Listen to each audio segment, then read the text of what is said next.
change automatic lock screen wallpaper in any Android device? Hi everyone, welcome to the channel.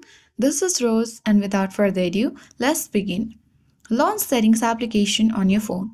Scroll down, navigate to Wallpapers and Style and tap to open it. Now choose Wallpapers. Here you will see different options like Recent, Album or Carousel Wallpaper. Tap Carousel Wallpaper and make sure that you turn on carousel mode.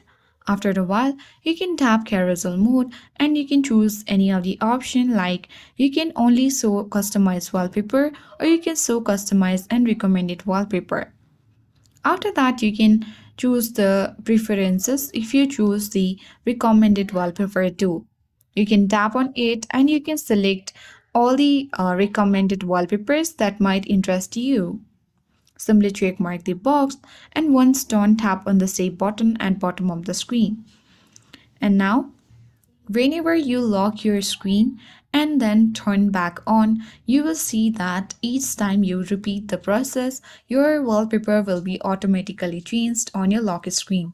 And that's it. I hope this guide worked, and if you are new to our channel, hit the like button and subscribe. Thank you for watching and I'll see you in the next video.